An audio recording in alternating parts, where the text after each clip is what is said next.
నెల్లూరు జిల్లా సర్వేపల్లి నియోజకవర్గంలోని వెంకటాచలం మండలం పుంజులపాడు గ్రామంలో మారు రఘురామరెడ్డి జ్ఞాపకార్థం ఆయన కుమారుడు ఇంద్రసేనారెడ్డి నూతనంగా నిర్మించిన భవనాన్ని మాజీ మంత్రి కాకాని గోవర్ధన్ రెడ్డి వైఎస్ఆర్సీపీ నాయకులతో కలిసి ప్రారంభించారు. ముందుగా మాజీ మంత్రి డాక్టర్ కాకాని గోవర్ధన్ రెడ్డి మారు రఘురామరెడ్డి చిత్రపటానికి పూలమాల వేసి నివాళులు అర్పించారు. ఈ సందర్భంగా గోవర్ధన్ రెడ్డి మాట్లాడుతూ వైఎస్ఆర్ కాంగ్రెస్ పార్టీకి వెన్నెముకగా ఉన్న మారు రఘురామరెడ్డి తనకు అత్యంత ఆప్తుడని పేర్కొన్నారు. ఉప సర్పంచ్గా గ్రామ ప్రజల సంక్షేమానికి, పార్టీ అభివృద్ధికి కట్టుబడి పనిచేసిన వ్యక్తి అని కొనియాడారు. గ్రామానికి అవసరమైనటువంటి కర్మక్రతువులు చేసుకునేందుకు భవనాన్ని వారి కుమారుడు, కుటుంబ సభ్యులు కలిసి నిర్మించడం సంతోషంగా ఉందని తెలిపారు. వైఎస్ఆర్ కాంగ్రెస్ పార్టీకి వెన్నెముకగా ఉన్నటువంటి వ్యక్తి, నాకు వ్యక్తిగతంగా అత్యంత ఆప్తుడు,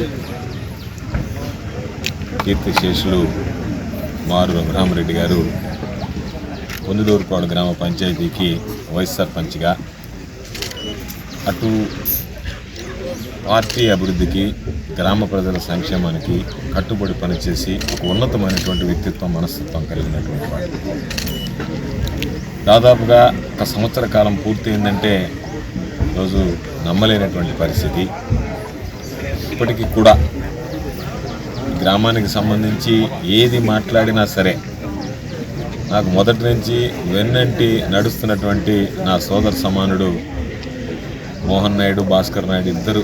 ప్రభుత్వాలు ఎక్కడైతే నిధులు ఇవ్వడానికి అవకాశం ఉండదో అటువంటి దాన్ని గుర్తించి ఈ అపార కార్యక్రమాలు, కర్మక్రతువులు నిర్వహించుకోవడానికి ఆయన పేరిట ఆయన కుమారుడు ఇంద్రసేనారెడ్డి పాపం విదేశాల్లో ఉన్నా సరే ఈరోజు సంవత్సరం లోపల మొదటి యానివర్సరీ కల్లా పూర్తి చేయాలని చెప్పి ఈరోజు ఆ భవనాన్ని పూర్తి చేసి గ్రామస్తులకి అంకితం చేయడం జరిగింది. అందుకని ప్రజలు పాపం చాలా దగ్గరలో, చాలా చోట్ల కర్మక్రతువులు నిర్వహించుకోవడానికి ఇబ్బందులు పడుతుంటారు. కొన్ని దగ్గర శ్మశానాల్లో ఉంటాయి.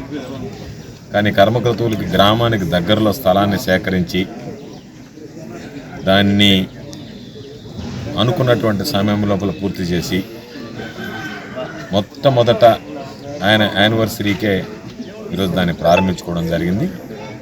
గ్రామస్తుల ఆలోచనతో, గ్రామస్తులకి అండగా నిలవాలనేటువంటి లక్ష్యంతో ఆయన పిల్లలు, రఘురామన్న సతీమణి వీళ్ళందరూ కలిసి ప్రోత్సహించి ఆయనని మనం గుర్తు చేసుకునేదానికి, నిరంతరం ఆయన ప్రజలకు గుర్తుండేదానికి ఒక మంచి కార్యక్రమం, ఒక మంచి భవనాన్ని ఈరోజు సొంత నిధులతో నిర్మించి ఇవ్వడం జరిగింది.